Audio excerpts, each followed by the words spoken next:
Hello bachcho, let's read this question. The question says a tumor in adrenal zona glomerulosa can cause hypersecretion of hormones produced in that region. Which of the following might you expect to find in a patient with such a tumor? Increased blood sodium level, increased blood glucose level, decreased blood calcium level, increased dehydration. So इस question में हमें पूछा है कि अगर adrenal जोना glomerulosa का tumour हो जाता है तो वहां से ज्यादा हॉर्मोन्स रिलीज होंगे, उससे क्या हो सकता है. सो अवर की concept here is adrenal cortex hormones.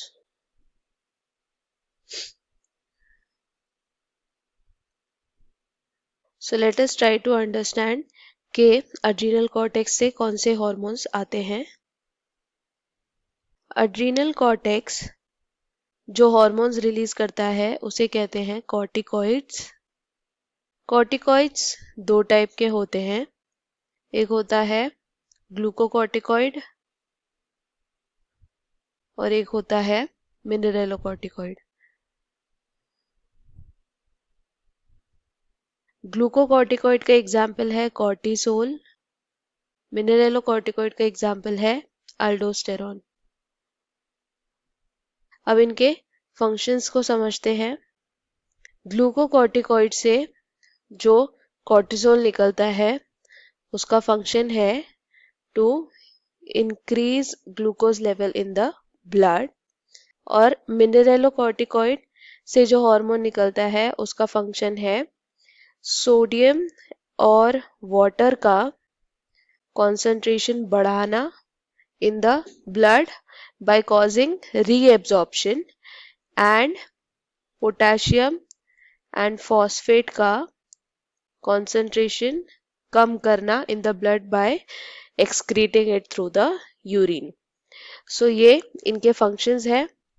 अगर cortex region का ट्यूमर हो जाता है तो corticoid hormones के लेवल बढ़ जाएंगे. कॉर्टिकॉइड लेवल हार्मोन्स बढ़ जाने की वजह से क्या होगा, उनके एक्शंस भी ज्यादा दिखेंगे. नाउ कॉर्टेक्स रीजन जो है वो 3 पार्ट्स में डिवाइडेड होता है. एक होता है जोना ग्लोमेरुलोसा जो आउटर मोस्ट होता है. सेकेंड होता है जोना फैसिक्युलेटा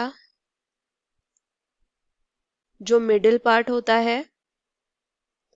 और इनर मोस्ट होता है zona reticularis.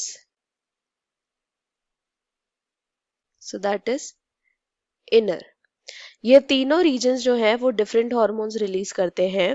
Zona glomerulosa secrete करता है मिनरेलोकॉर्टिकॉइड.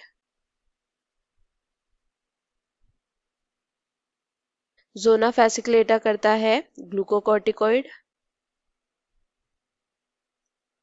और जोना रेटिकुलरिस स्मॉल अमाउंट्स में एंड्रोजेंस रिलीज करता है such as oestrogen and testosterone. Not androgens, basically sex hormones. So अगर जोना ग्लोमेरुलोसा का ट्यूमर हो जाता है, so suppose we write zona glomerulosa at ZG. तो जोना ग्लोमेरुलोसा का अगर ट्यूमर हो जाता है तो कौन सा हार्मोन ज्यादा रिलीज होगा, अल्डोस्टेरॉन. और अल्डोस्टेरॉन के ज्यादा रिलीज होने से क्या होगा, सोडियम और वाटर रीएब्जॉर्प्शन बढ़ जाएगा जिससे कि ब्लड का सोडियम लेवल बढ़ जाएगा. और एक्सक्रीशन ऑफ पोटेशियम और फॉस्फेट बढ़ जाएगा जिसके वजह से ब्लड में पोटेशियम और फॉस्फेट जो है वो काफी कम हो जाएगा. So if you see the options,